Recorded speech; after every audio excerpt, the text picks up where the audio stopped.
மக்களே, மும்பையோட கோட்டையிலேயே மும்பையை செய்யறது தான் எங்க வேலைன்ற இலக்கோடு போன ஆர்சிபி அணி மும்பையை 18 ரன் வித்தியாசத்துல ஜெயிச்சிருக்கிறாங்க. ஸோ வேற மாதிரி சம்பவம். பேட்டிங்ல இருந்து ஆரம்பம் முதல் இறுதி வரை இன்டென்ட் இருந்துகிட்டே இருந்தது அப்படின்றது நம்மளால பார்க்க முடிஞ்சுச்சு. ஏன் அந்த டாப் 3 பேட்டர்ஸ் நீங்க எடுத்து பாருங்களேன்.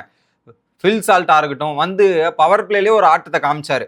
அதுக்கப்புறம் பொறுமையா நின்று ஆடி விராட் கோலி ஒரு 2 ஹோல்டு பண்ணி நின்று ஆடினாரு. அதுக்கப்புறம் ரஜத் பர்தேவால் இருந்து அவர் ஒரு பக்கம் ஹிட்டிங் ஜோன். விராட் கோலி நிக்கிற தைரியத்தில் தான் அவர் அட்டாக் போனாரு. பாட்டுக்கு நான் அடிச்சுக்கிட்டே இருந்தாங்க. ஸோ ரஜத்தும் விராட்டும் அவுட் ஆனதுக்கு அப்புறம் Tim David. So continuous hitting mode. வேற மாதிரி ஆர்சிபி அணி பேட்டிங் பண்ணிட்டு இருக்காங்க. குறிப்பா இந்த சீசன்ல தடாலடி தான், 6 மேல 6 தான் அப்படின்ற மாதிரி டீல் பண்றாங்க. அதுல 240 அப்படின்ற ஒரு இலக்கை செட் பண்ணியிருந்தாங்கன்றது குரூஷியலான விஷயம் ஒண்ணு. இன்னொரு பக்கம் மும்பை இந்தியன்ஸுக்கு பெரிய பிரச்சனை என்னன்னா, பும்ரா விக்கெட் எடுக்காம இருக்கிறது தான் மும்பைக்கு ஒரு பெரிய பிரச்சனை. இதுல குறிப்பா கேப்டன் ஹார்திக் பாண்டியாவோட ரொட்டேஷன்லயுமே ஒரு சின்ன பிரச்சனை இருக்குங்க.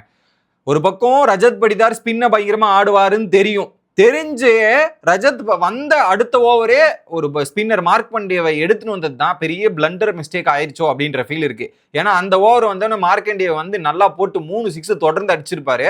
அங்க அப்படியே வந்து விக்கெட் எடுத்தோன்னா இந்த மொமெண்டத்தை நம்ம பக்கம் கைப்பற்றணும். ஆனா அங்க ஹார்திக் பாண்டியா கொஞ்சம் மிஸ் பண்ணிட்டாரோ. ஏன்னா ரோஹித் வந்து பல இடங்கள்ல வந்து அவருடைய ஆக்ஷன்ஸை காமிச்சது, ஃபீல்டிங்ல இது எல்லாமே ரோஹித் நிறைய இடத்துல அப்செட் ஆன மொமெண்ட்டையும் நம்மளால பார்க்க முடிஞ்சு.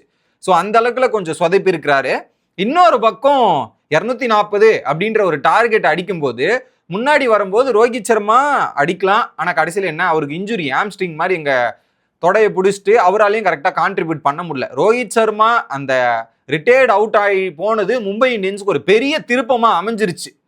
அதுக்கப்புறம் பார்த்தீங்கன்னா, ஆனால் இன்னொரு பக்கம் ஆர்சிபி அணி பவர் பிளேல பயங்கரமா பவுலிங் போட்டாங்க. ஏன்னா அந்த பவர் பிளேலையும் அந்த 10 ஓவர் தான் இந்த மேட்சோட டிஃபரன்ஸே.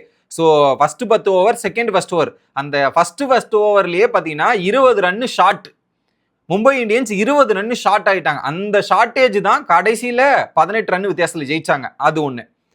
இதுல ஒரு பெரிய தப்பு என்னன்னா, திலக் வர்மாக்கு இந்த சீசன் வரல, பேட்டிங்கே வரமாட்டேங்குது. அப்ப என்ன பண்ணும், அதுக்கு முன்னாடி சர்ஃபைன் ருதர்ஃபோர்ட் அமைச்சிருக்கணுமா இல்லையா? அங்க அனுப்பல. அதுதான் இங்க தப்பு பண்ணிட்டாங்க. ஸோ மும்பை இந்தியன்ஸ் 18 ரன்ல தோத்தாங்கன்னா அதுல திலக் வர்மா வந்த இடத்துல ரூதர்ஃபோர்ட் அமைச்சிருந்தீங்கன்னா இன்டென்ட் அடிச்சிருப்பாப்ல. 9 6 அடிச்சிருக்கிறார். 9 6. அது முன்னாடியே அமைச்சிருந்தா முன்னாடியே அவருடைய இன்டென்ட்டை காமிச்சிருப்பார். 18 ரன்ல தோக்காம ஜெயிச்சு கூட இருக்கலாம். பட் எனிவே ஆர்சிபி அணி ஃபீல்டிங்லயும் சரி பவுலிங்லயும் சரி, குருணால் பாண்டியாவோட ஸ்பெல் இருக்குது பாருங்க, வேற மாதிரி ஸ்பெல்லு. நிக்க வச்சு பேட்டர் அப்படியே செதுக்குனார் அப்படின்றது சொல்லணும். கலக்கி திரும்ப பேக் டு ஃபாங் வந்திருக்காங்க ஆர்சிபி அணி.